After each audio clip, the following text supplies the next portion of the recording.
বাংলার অগ্নিকন্যা বলে একটা সময় পরিচিত ছিলেন নেত্রী মমতা বন্দ্যোপাধ্যায়। লড়াই করে উঠে আসা মমতা বন্দ্যোপাধ্যায়, তবে তার আরও একটা পরিচয় ছিল, তিনি শিক্ষকতাও করতেন। আরামবাগের সভা থেকেই পুরনো সেই দিনের কথা তুলে আনলেন মমতা বন্দ্যোপাধ্যায়। এমনকি তিনি কোন রাস্তা দিয়ে স্কুলে যেতেন, কিভাবে সেই স্কুলকে নতুন করে গড়ে তোলার কাজ হলো, সবটাই জানিয়েছেন তিনি। একেবারে সেই কলেজ জীবনে ফিরলেন মমতা বন্দ্যোপাধ্যায়।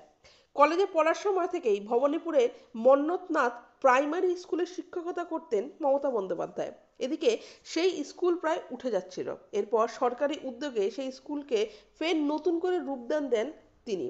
আর একসময় সেই স্কুলের শিক্ষকতা করতেন যিনি, সেই মমতা বন্দ্যোপাধ্যায় সেই নতুন রূপে তৈরি করে স্কুল, এবং সেই স্কুলেরই উদ্বোধন করেন মমতা বন্দ্যোপাধ্যায়। পাঁচতলা সেই স্কুলের খরচ হয়েছে 5 কোটি টাকা।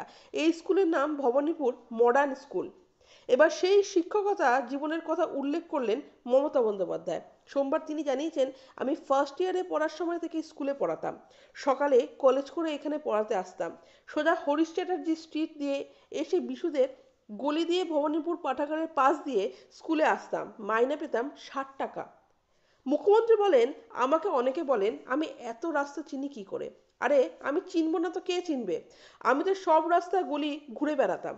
কয়েক বছর আগে আমি ববিকে নিয়ে পুজো দেখতে গিয়েছিলাম। এই জায়গায় গাড়ি দাঁড় করিয়েছিলাম। আমি এই স্কুলে পড়াতাম। তারপর ওরাই খোঁজ নিয়ে এই স্কুলটা নতুন করে গড়ে তুলেছে। স্কুলের মাঠে এখন কি হয় তা নিয়েও প্রশ্ন করেন তিনি। স্কুলের মাঠকে নতুন করে গড়ে তোলার ব্যাপারে বলেন মমতা বন্দ্যোপাধ্যায়। অনেকেই বলেন মমতা বন্দ্যোপাধ্যায় জীবন লড়াইয়ের। শুধু রাজনৈতিক লড়াই নয়, ছোটবেলা থেকে পড়াশোনা চালানোর জন্য দীর্ঘ লড়াই চালাতে হয়েছে তাকে।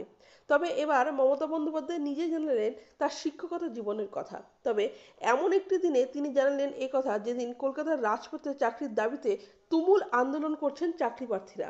যেদিন সন্দেশখালির ঘটনায় পুলিশ প্রশাসনের ভূমিকা নিয়ে প্রশ্ন তুলছেন স্থানীয় মহিলারা।